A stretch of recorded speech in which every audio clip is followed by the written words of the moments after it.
Hello everyone, my name is Rifqy Yazeed Habibi. I am from class B.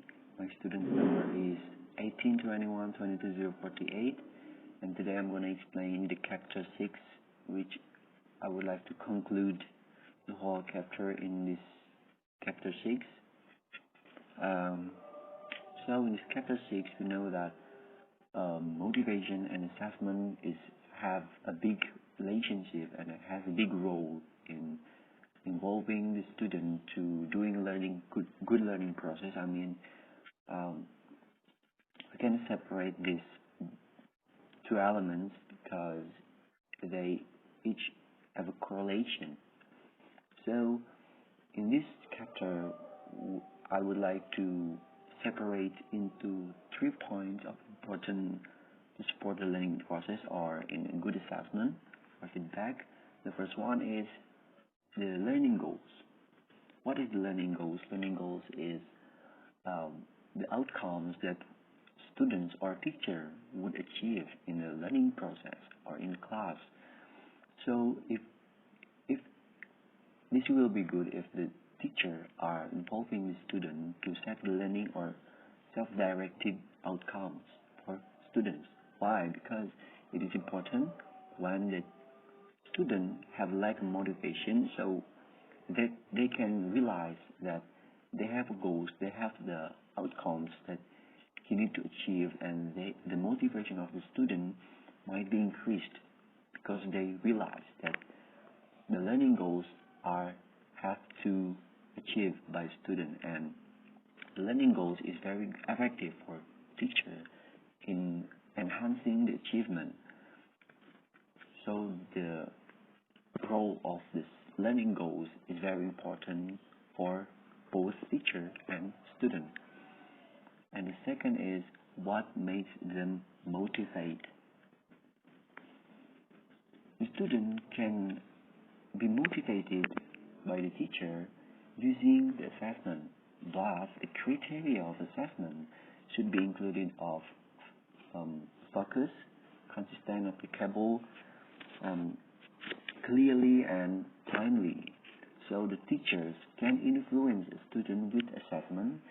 In that case, the criteria that I have been mentioned before is included in the assessment, and the assessment can be in form of summative assessment or normative assessment. So this, after the teacher giving assessments, I think the student will realize that they have learning goals and they would like to doing a self-assessment. With self-assessment can help the student recognize that they their own improvement in the class and what should they do, or the student can think the strategy to gain or achieving the learning goals, and they will recognize their own improvement in case them to feel motivated and achieve learning outcomes or learning goals. And last is how to support them with feedback. So as I mentioned, that feedback can be a good or can be a positive or negative, but in this case, to support the feedback, the student needs positive feedback to trigger or make sure the student are interest and motivation are on the student to doing a learning process.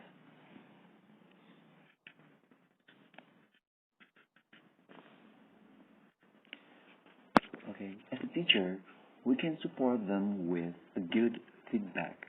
What is the good feedback? The good feedback is the feedback that you give to student which has a relevant elements that can support their progress or the content of the progress in the class, and it proposed to raise the student awareness to achieve goals. And good feedback is consists of explicit information or points to make the student realize what they should be improved, what they should have to uh, remove, and anything. And And the good feedback is also can be a way to make them aware and willing to learn. And after the teacher reading the feedback, it will be good the teacher can evaluate themselves what they need, or the teacher should be provide the student in the future learning. So can conclude that the motivation assessment cannot be separated because they have own relationship each other and can support the student learning process. So the feedback can be influenced the teacher as long as the feedback is positive and good. And also the assessment can be a way to make them motivate to learn and achieving learning outcomes in class. After they realize that he has lack or they have improved in class, they will uh, doing strategies to make them achieve it perfectly. I think is enough for me. Uh, Sorry if I have a mistake. Thank you very much. Assalamualaikum warahmatullahi wabarakatuh.